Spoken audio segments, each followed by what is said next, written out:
Shalom, shalom, bien-aimés dans le Seigneur. Topesi bino mbote na esika nyonso bozali euti pa frère Isaac Kapem. Topesi bino mbote na kombo ya Yesu Kristo Masia. Zambe accompagné moko na biso. Ya yambo na pesi nzambe merci na journée ya lelo o tokendaki ko kumisa ye pe ko zongisa masonzo nyonso epai na ye. Tika teke nzambe apambola basali nyonso ya nzambe oyo lelo bazalaki na temps ebele ya kote ya kuliesa bana ya nzambe bilei oyo esengeli. Tika teke nzambe apambola Pasteur Jenny Bondo na France, apambola Pasteur Emmanuel na France, apambola Évangéliste Shekina na Lumbashi, apambola Pasteur Wawa Oyazali responsable église de la résurrection na Galesbourg pe na Ohio awa na Columbus. Tikate Kenzambe apambola Pasteur David na consécration ya basali Antoma na kati ya Lingomba oye azali kokamba oye azali instrument ya Nzambe. Tikate Kenzambe apambola Porte Emmanuel. Tikate Kenzambe apambola Pasteur Maxime. Tikate Kenzambe apambola basali nyonso yankolo. En tout cas, tozana esengo mingi ya kokuta na lisusu par rapport ya tamor otozwaki. Awa sikoyo ba émission ekozala ebele pe ko continuer ekozala non stop ekozala chaque fois ba sujet kozala kitoko ya ngana torobi bomi abonné mingi na chaîne na biso. Parlons de nous avec le frère Isaac. Bomi abonné belé pour na permettre biso un jour to sunga ba orphelin to sunga ba homme de veillard par rapport ya vindenge zaleli na kati ya mboka. Tika teke nzambe apambola ba oyo nyonso bazali abonné na ba oyo bakobakisama tozokende na iloko abonnement malembe nzambe akotouche ba oyo bazali aye pona basunga musala oyo ekende liboso. Ya yambo na ezaleli na ngai na pesaka toujours mbote epa ya ona bengi la Mercedes. Mwasi na ngai dizenzo na bukaka ona lobaka toujours la femme selon la parole. Ona lobaka la femme entrepreneuse. En tout cas, la femme vertueuse. Tika teke nzamba pambola yo mwasi na ngai la Mercedes. Ona lobaka boza ebele boza basi. Mais eloko to lobaka toujours kati na yo. Ndeza na tina. Tika teke nzamba pambola basi nyonso na pesi ba fiele na ngai nyonso mbote mama Anna, mama Landry, mama Saria, mama Flore, na pesi mama Judith, na pesi mama Berthe, na pesi mama Nasha, na pesi mama Marie Matekita na kati ya Galesbourg, na pesi mama Hélène, na pesi mama Judith mbote, na pesi mama Tete mbote bele. Tika teke nzamba pambola bino na pesi mama Ani mbote bele, na pesi mama Clarisse mbote bele, na pesi couple ya papa Shadrach na mwasi na ye mbote bele. Tika teke nzamba pambola mama Ndaya, tika teke nzamba pambola mama Lori, tika teke nzamba pambola mama Landry, tika teke apambola ba fiel na nyonso na Lubumbashi. Zambe oya Isaac pambola leki na Nathalie na Junior na Mos na papa ya Botangai Maximilien Kapembe ingénieur. Tika teke nzamba pambola moko na bino. En tout cas, lelo émission na biso ezali émission ya tolobaki yango eumeli pona to traiter si jango tolobaki ba mama ndenge nini ya kobatela mibali. Tika teke nzambe apambola basi nyonso bazali marié na ba o bazali kokota na kati ya libala na ba o bazaba fiancé. Tika teke nzambe apambola moko na bino pe apesa bino sagesse. En tout cas, tika teke nzambe apesa biso sagesse ya koloba o tozali koloba ya yambo nazali koloba ke tango tozali kosala émission yo na ndenge apôtre Paul alobi nous l'étions autrefois. Ça veut dire que ngai pe nazali na bambeba o na sala nazali na ba erreur na mona ya baninga nazali na ba couple na mona brisé pona incompréhension na mona ba couple ebeba pona lukuta ya muke. Alors yango tolobi ke tozo solo la pona esonga ba oyo tokondinga teke nzambe apesa bango grâce bakoka kosala ba erreur oyo baninga basala te oyo biso tosala te pona ba permettre bazala na libala ya malamu pe basepela par rapport ya expérience ozui na oyo tozotanga na ba oyo bazali ba doyen ou bazali kotangisa biso likambo ya libala. Tika teke nzambe asonga moko na bino oyo koyoka émission oyo. Na ibandela émission na biso tolobi mama ndenge nini ya kobatela mobali. Yango na chaque fois question ya mboyo mobali nyonso azolinga bala mwasi fois mituna ka ezali ya komituna koloba. Bona nini nzambe akela mwasi. Pona nini mwasi auta wapi? Rolo na yepe eza nini? Ezali ba question ya mboyo mobala zolinga bala soko yebi le pourquoi zamba akela mwasi pona nini pe zamba sala mwasi pona nini pe tina nini ya mwasi okomona ke okoyeba tina ya mwasi pe okokwa ko respecter mwasi na yo na ndenge Biblia esengi na biso lobi homme aimez votre femme. Et on toujours parce que le tozana le kambo ya ba mama oyo kolanda tokozala kote ya ba papa tika teke nzamba pesa biso sagesse ya kosolola pe ya kopesa lukumu epa nkolo oyo akeli biso. Ya yambo question liboso tokotuna tokomituna ezali yake pourquoi Nzambe akela mwasi? Na réponse wana tokokuta toujours réponse na kati ya Bible. Okomona ke tokotangi na Genèse 1:20 okomona ke basa kolakisa na Genèse 1:20 ke Nzambe lera akeli nyonso na mokili. Akeli na mutu. Tala nano botema malamu ya Nzambe apesi na mutu pouvoir ya kopesa kombo na eloko ye a créer. Olie Nzambe apesa ba kombo apesi mutu a nominer biloko nyonso yo Nzambe akeli pona mutu azala nango pouvoir na nzoto na ye pe na liloba na ye. Donc ça veut dire que Nzambe azali Nzambe oyo azali attaché na mutu. Ozomona Nzambe azali attaché na mutu.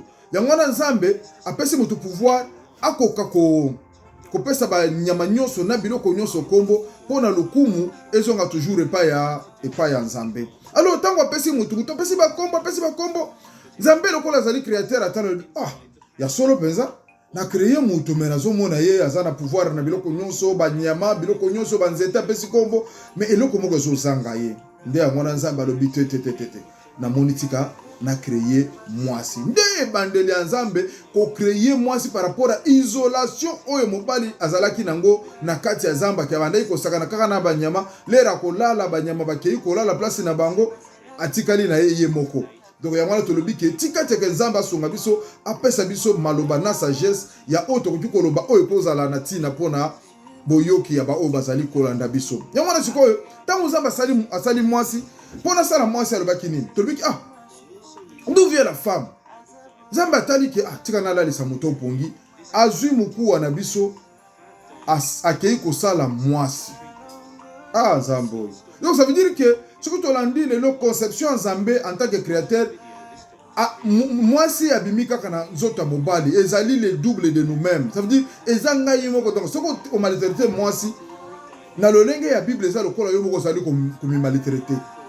Ce qu'on finit mwasi ba kozo me finga yo moko. Ya mwana Nzambe asonga biso mibali tokoma na sagesse ya koyeba pourquoi moi Nzambe akelaki mwasi pembeni na biso. Tozolo ba sujet wana na kanisa batakolata musu koma bandeli wana ezali bandeli ya sujet tokokita na place ya eloko nini mwasi nini ni fasa la pona abatela mobali na ye.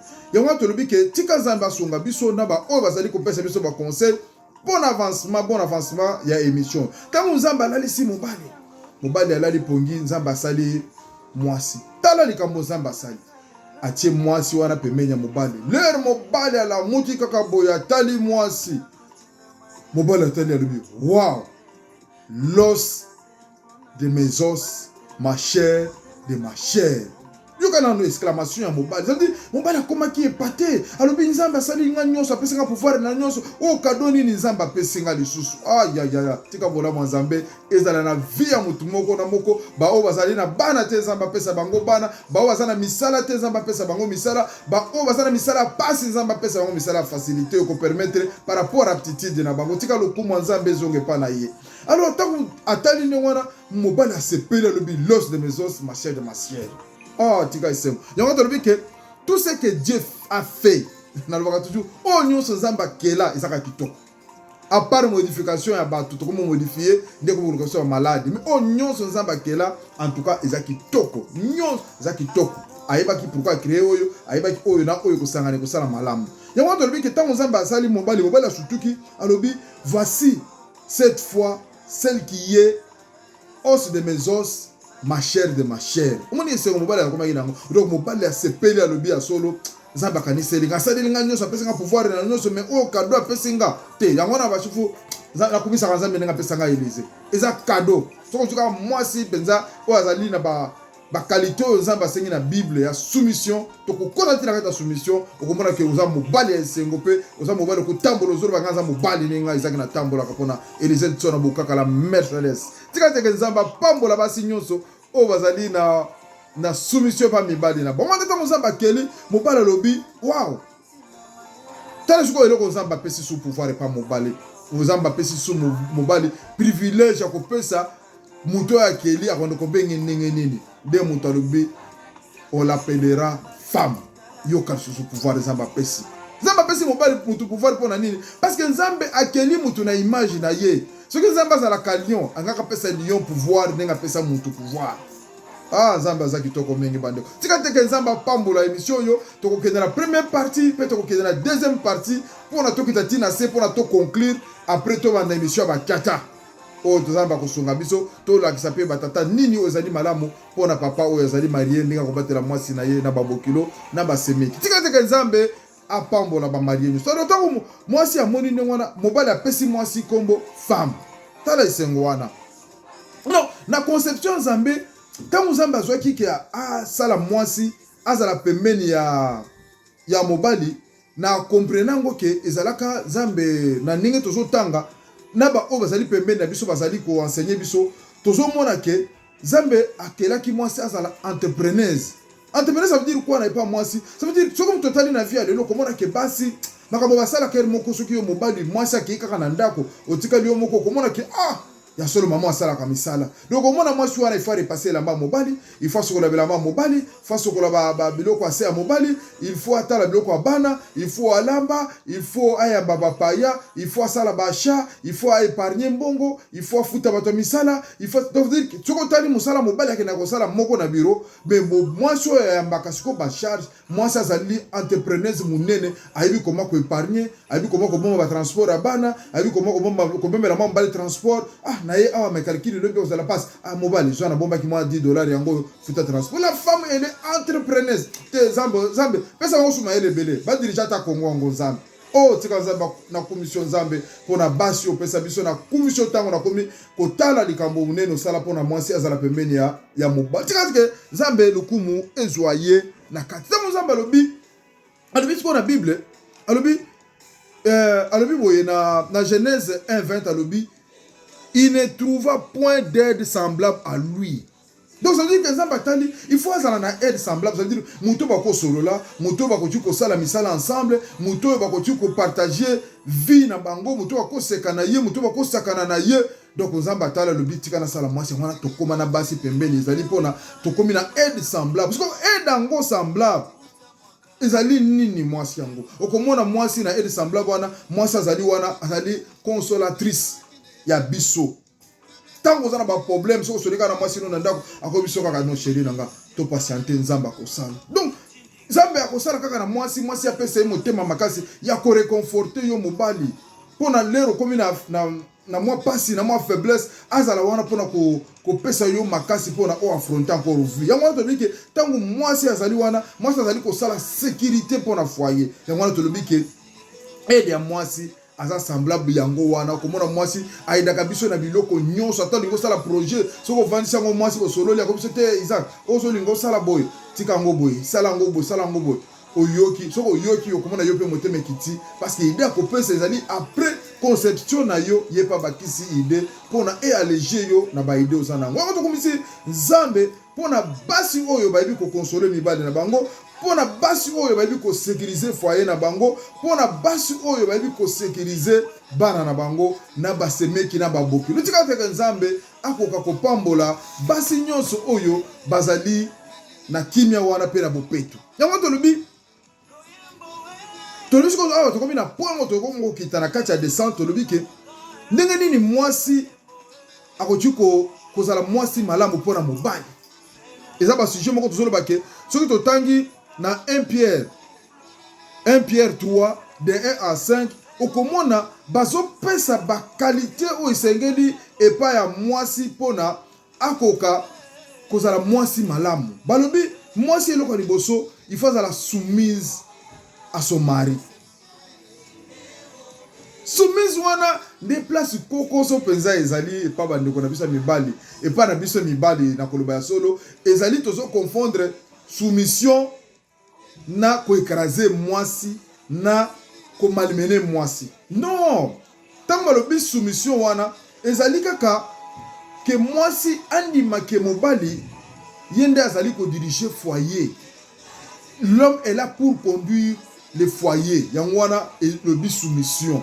Donc ça veut dire que bakutu ko la pouvoir na kati ndako tubio ko la direction ya ko pesa directive à foyer te na mwasi faut pesa mobali privilège en tant que mobali privilège wana ya ko conduire foyer. C'est ça la soumission de la femme. La soumission papa ezalité que comment la mwasi oyo lobi yango wana oyo lingi yango wana ya ko tuko dépenser bongo te ya ko sala pe imprévu te. Soumission ezali na kolobake mwasi apesa mobali pouvoir en tant que papa, en tant que chef de famille.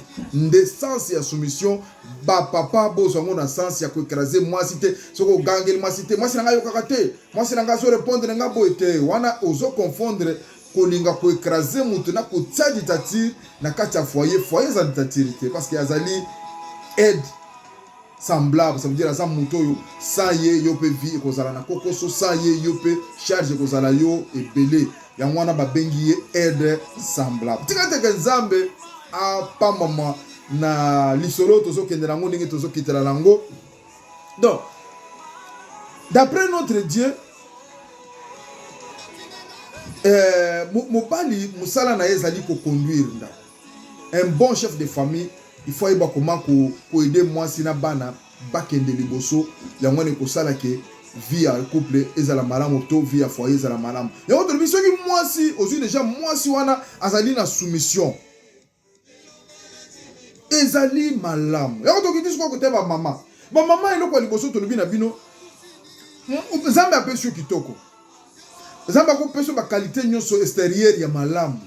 Mais eloko ezala kana tina epa biso mibali ezali la parure intérieure et non extérieure.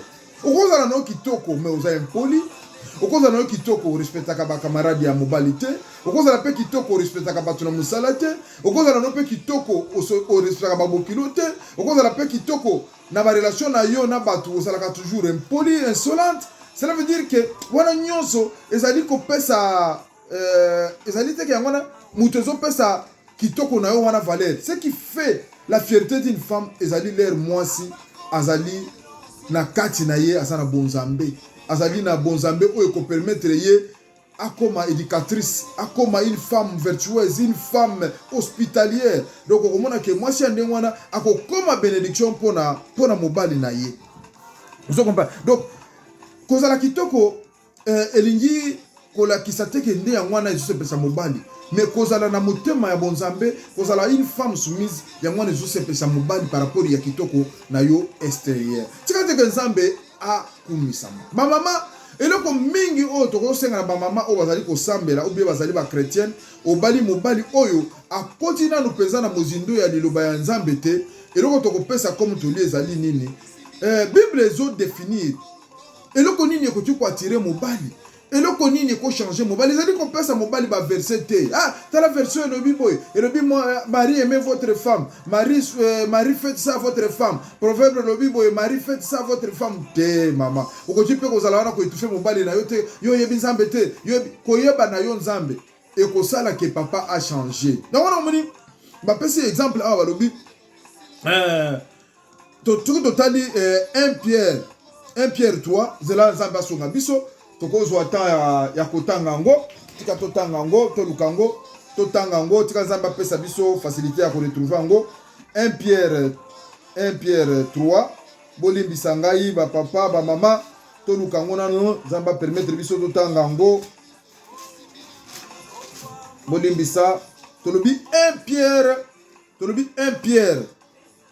3 tolobi yango totanga muke tozotanga liloba nzambe na kombo ya Yesu Kristu elobi boye femme soyez de même soumises à vos maris afin que si quelqu'un n'obéisse point à la parole il y soit gagné sans parole par la conduite de leur femme. Yoka nenge Bible peut se réponse maman. Bible le bien en clair. Donc ça veut dire les accompagnes à mobali ba verset que kosala mobali a changé, mobali a yambanzambe. Mais conduite na yo, ikochi kosala ke o gagner mobali na yo. Amitala pourquoi moi si nanga kendaka kosambela metala conduite na ye. Soki na ye ata na gangi tala ba réponse na ye. Soki na sali mabe alamba kaka na ndako na kolia. Soki na ata na lobi la ngasha mabe na famille na ye azongisaka te na famille na ngai. Soki na gangeli ye akoyisa famille na ye te likambozo lekana na kati ya couple. Ça veut dire mobali akotala izaleli na yo akoloba kaka ke na izaleli ya mwasi na nga oyo esengeli nga moko na changer. Esengeli nga moko na changer, esengeli nga moko na balusa façon na ngai ya ko vivre.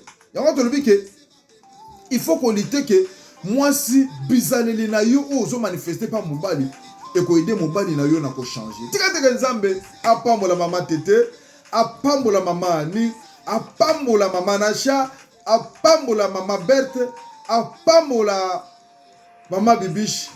Topesa lukumu epa nzambe pona ba mama o bazali makasi na kati ya mabala o bazali kozala na soumission pa mibali na bango. Yango tolobi ke soki mama comportement na yoza malamu okotindika na mobali ya l'église, okotindika mobali a changer na comportement na ye. Yango na 1 Pierre 3:1 elobi. Donc ezana tina pona mwasi okoko ko gagner mobali na yo, mobali a changer.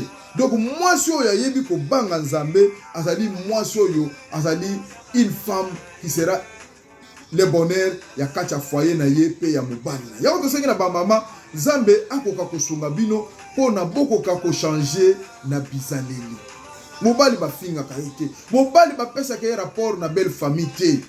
Ce qui rapport eleki ya mobali na belle famille mama oko baby sa evande la mobali na yo na famille na yo parce que normalement tozana posa kozala malamu na ba belle famille. Tozana posa kozala malamu na basemeki mais soki yo mwasi likambo nyonso bozali kobongisa na kati ya ndako bozali kaka kofunde pa bandeko na yo okobebisa evandeli ya mobali na yo na bandeko na yo pe bakokoma na posa ya mobali na yo te ye pa kozala posa na bango te okovivre yo moko na mobali na yo na bana na yo mpona nini songi na yo na kopesaka barapport ya foyer na yo na famille na yo. Tika teke nzambe asunga basi bayebaka kozwa soutien na bango epai ya nzambe. Mwasi ya bandeko kita makila batu nyonso baboyaki ye me azalaki na foi alobi soki na simi na elamba ya Seigneur na kobika pe mwasi wana oyo Yesu alobi ta foi ta sauvé mwasi wana abikaki. Ba mama yango wana tolobi papa Isaac alobi na bino par rapport ya ndenge tozali koteya tika teke mama oyeba kobomba makambo ya libala na yo na mobali na yo tika ke ozala mutu oyo kobomba mabe ya mobali na yo yo moko koloba likambo na mutu ezali facilité yeba nani ozali koloba oyo koki kopesa yo conseil ndenge tolobi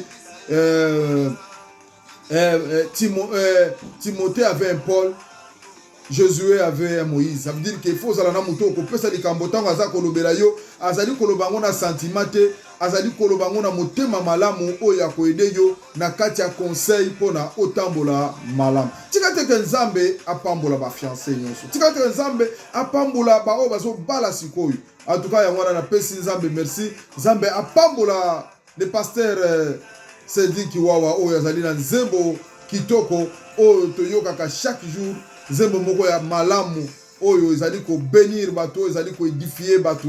Tika teke nzamba apambola yo apambola pasteur Ngina apambola pasteur David apambola pasteur Maxime na tiki bango nyonso na maboko nkolo Yesu. Tika teke nzamba apambola pasteur Bondo oya pesenga ba secret belé na kati ya makambo musala nzambe. Tika nzamba apambola yo pasteur Emma. Tika teke nzamba apambola yo pasteur Shekina na oyo na bengi hero da l'ombre moyena tanga kombo na ye zate. Tika teke nzambe apambola yo apambola pe na libota. En tout cas émission oyo lelo to telemeli awa tolobi ke ba mama ya wana tolobi nous avons besoin que tous ala na basi o bazali vertueuse. Ça veut dire que omoni mwasi ce qui comportement na sa malamu okozo ba louange belé. So omoni ke lelo ngai Isaac na koma kaka ko louer mwasi na ngai la Mercedes la femme selon la parole ezali par rapport ya oyo na vivre. O na mona mwasi azali na motema yemoka mibenga ka motema poubelle.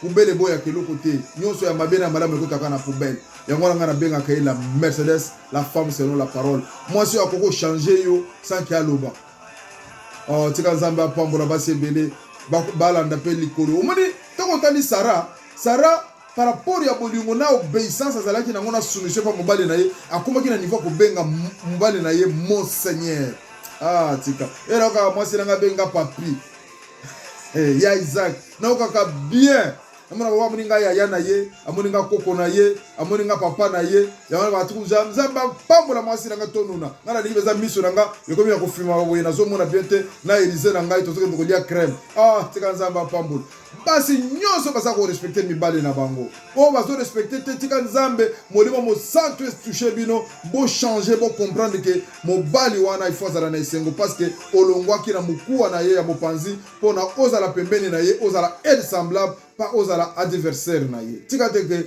nzambe ya pambola mwasi nanga pambola bana nanga pambola Chloé Mavika a pambola Maximilien Kapembe a pambola Benito a pambola Isabella tika te ke lokumu ezonge pankolo na pesi merci mingi papa na ngai Maximilien Kapembe Amwisaka ingénieur tika te ke nzambe azwa lokumu na esika na ye na tiki bino pona émission ya lelo na kanisi prochainement tokokota na mozindo ya ba mama pona to bakisa ba conseil o esengeli na basi na ba technique pona bakoka ko batela mibali pe bakomisa mibali na bango ba bébé na tiki bino oya bino frère Isaac Kapem bon me abonné belé na chaîne na biso parlons de nous avec le frère Isaac tika ke lokumu na kembo ezonga epaya kolo amen.